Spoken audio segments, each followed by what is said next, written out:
오늘은 이 말씀을 중심으로 말씀으로 거짓을 분별해요 라는 제목으로 말씀을 전할 건데요. 몇 년 전에 매우 충격적인 기사가 보도된 적이 있었어요. 한 신문사에서 정부가 모든 국민에게 매달 300만 원씩 지급하기로 했다 라는 기사를 대서특필했던 건데요. 결론적으로 그 기사를 찾을 수 없어서 이거는 내가 다른 거를 가지고 온 거야. 이 뉴스는 순식간에 소셜미디어를 통해서 퍼져나갔고요. 사람들 사이로 퍼져나갔고요. 많은 사람들이 이 소식을 기뻐했더랬어요. 그래서 사람들은 기대에 부풀어서 여러 계획을 세우기 시작했죠. 난 여행을 가야지. 난 명품 가방을 사야지. 누군가는 나는 고급 스포츠카를 사야지. 나는 아파트를 사야지. 하지만 며칠 후 이 소식은 가짜 뉴스인 걸로 판명났는데요. 실제로는 정부에서 그렇게 결정한 적이 없었다라는 거예요. 그런데도 이 신문사들이 팩트 체크를 하지 않고 이게 참인지 거짓인지를 뒷조사하지 않고 어떤 한 정부 관계자의 개인적인 의견을, 소망을 마치 정부의 공식 결정인 양 알고 기사로 냈었던 거죠. 그 결과 사람들은 크게 분노했는데요. 심지어는 이런 사람들도 있었어요. 이 뉴스가 처음 올라왔을 때, 그러니까 가짜라는 것이 아직 밝혀지기 전에 이미 큰 돈을 대출받아서 다 써버렸던 거예요.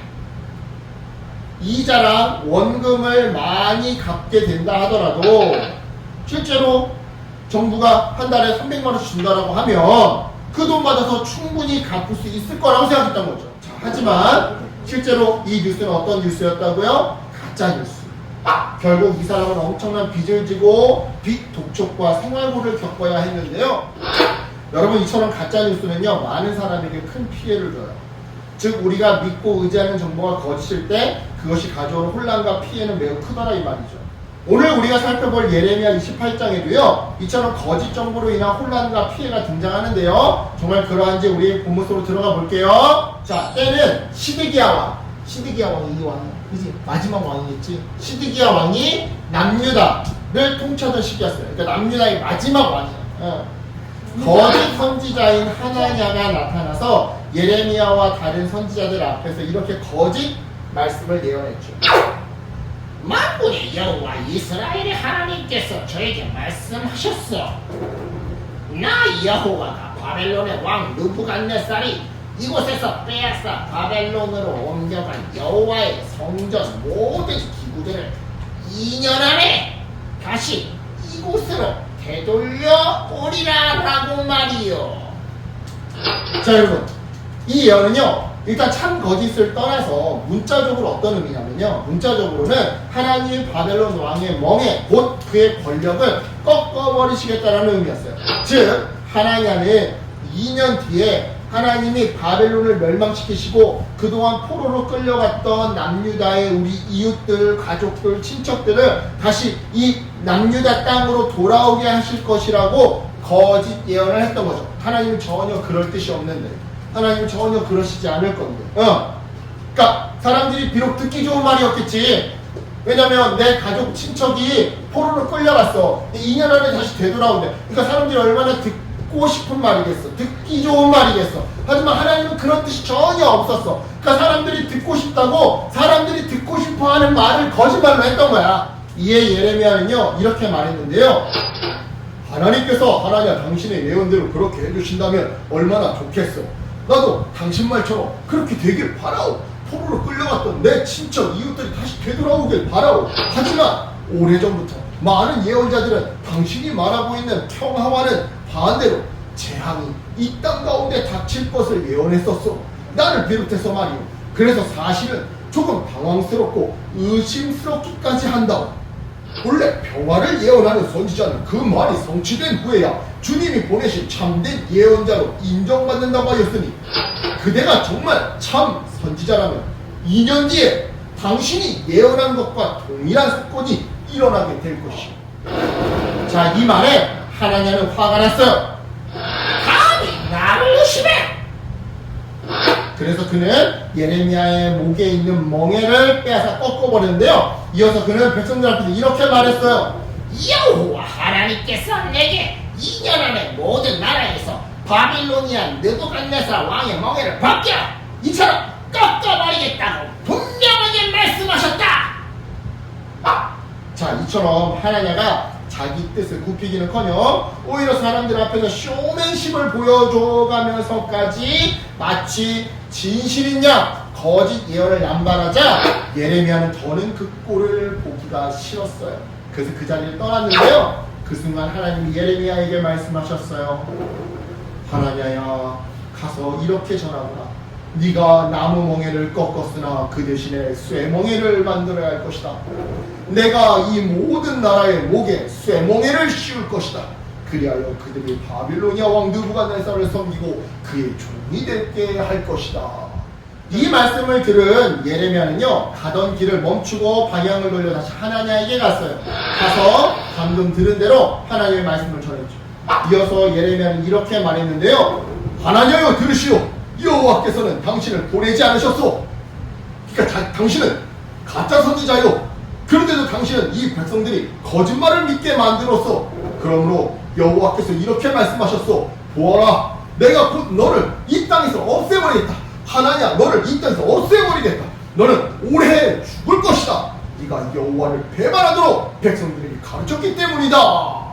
자, 여러분, 여기서 배반하도록 가르쳤다는 의미는 뭐냐면요, 자, 지금 하나님 백성들이 원하는 건 뭐예요? 회개예요. 너네들 죄를 졌기 때문에 앞으로 채찍질 맞을 거야. 그 빨리 회개해. 이걸 원하시는 거예요. 그런데 야, 얘들아, 2년 뒤에 이거 다 끝나. 너네들이 회개를 하든 안 하든 시험 공부를 하든 안 하든 2년 뒤에 다 끝나. 그럼 백성들이 이 말 듣고 회개할까 안 할까? 안 하죠. 안 하겠지. 그게 하나님에 대한 배반이라는 거야. 예레미야의 이 예언대로 하나냐는요, 그해 7월에 그만 죽고 말았어요. 왜요? 방금 하나님의 말씀처럼 하나냐는 하나님의 말씀과 반대되는 내용을 마치 하나님의 말씀인 것처럼 거짓으로 속여서 선포했으니까요. 그렇다면 하나냐는 왜 백성이 거짓말을 했던 걸까요? 그건 사람들의 순간적인 환호와 칭찬을 받고 싶었기 때문이에요. 그래서 거짓인데도 불구하고 사람들이 듣고 싶어하는 내용을 마치 하나님의 말씀인 것처럼 거짓말했던 거죠. 그래요, 여러분. 말씀 한번 정리해볼게요. 이처럼 하나님의 죽음을 통해서 우리는요, 참과 거짓을 잘 분별하는 것이, 그리고 진실만을 말하는 것이 얼마나 중요한지를 깨닫게 돼요. 그리고 이러한 맥락에서 오늘날 우리가 사는 이 세상에도 너무나도 많은 가짜 뉴스들이 판을 치고 있다는 것을 깨닫게 되죠. 그런데요, 여러분 그거 알아요? 가짜 뉴스라고 해서 꼭 없는 말을 지어내는 것들이나 사람들을 속이는 것들만 가짜 뉴스에 해당하는 것은 아니라는 것. 하나님이 살아계시지 않는다라고 주장한다거나 인생에서 돈이 가장 중요하다고 주장하는 것처럼 진리가 아닌 것을, 그러니까 있긴 있어. 근데 이게 진리가 아니야. 그러니까 잘못된 거야. 잘못된 가르침, 잘못된 세계관. 돈이 인생의 최고다. 자, 돈 있는 거잖아. 없는 거 아니잖아. 근데 돈이 인생의 최고다. 이건 잘못된 가르침이지. 그치? 이런 것처럼 진리가 아닌 것을 전하는 것도 모두 가짜 뉴스에 해당되는데요. 그렇다면 우리가 어떻게 이 가짜 뉴스를 분별해낼 수 있을까요? 네. 우리가 어떻게 이 가짜 뉴스를 분별해낼 수 있을까요? 바로 하나님의 말씀, 성경을 통해 올바르게 분별할 수 있어요. 여러분, 하나님은요, 우리에게 참된 진리의 말씀인 성경을 주셨어요. 따라서 우리는 성경을 통해서 이 세상을 가득 채운 여러 이야기들 중에 어떤 것이 올바른 이야기고 어떤 것이 잘못된 이야기인지를 구별해낼 수가 있죠. 바로 이러한 이유 때문에 우리가 성경을 잘 알아야 하는 거예요. 즉, 우리가 성경을 날마다 읽고 묵상하고, 여러분 다들 큐티하잖아. 그지? 큐티하며 필요하면 암송까지 해야 한다, 이 말이죠. 그래야 성경이 우리에게 이 세상에서 무엇이 가짜고 진짜인지를 알려주는데요. 사랑하는 여러분, 하나님의 백성은요, 사람의 생각이나 경험을 의지하지 않아요. 물론 도움을 받을 수는 있어요. 누군가의 조언에 도움을 받을 수도 있어요. 내 경험에, 지난날의 경험에 도움을 얻을 수는 있어요. 하지만 하나님의 사람은 이런 사람의 생각이나 경험을 의지하지 않아요. 듣기에 좋은 말씀이 아니라 하더라도 자꾸 귀찮게 이거는 하라 하고 저거는 하지 마라 한다고 해도 하나님의 말씀이라면 그 말씀에 귀를 기울여 말씀을 의지하고 아멘하며 순종하며 살아가는 자들이 바로 하나님의 백성인 거죠. 그러니까 여러분, 날마다 성경을 읽고 묵상했으면 좋겠어요. 큐티 열심히 했으면 좋겠어요. 그래서 거짓에 휩쓸리지 않고 남들 다 거짓을 따라갈 때 나는 거짓이 아닌 진리를 따라가면서 거짓에 속아 넘어가지 않는 그런 사람이 되었으면 좋겠어요. 이 말씀을 기억하면서 이번 한 주 예수님의 말씀을 듣고 영적으로 살아나서 진리만 쫓아 살아가는 큐티 열심히 하는 저와 여러분 되기를 예수님의 이름으로 축복합니다. 아멘. 기도할게요.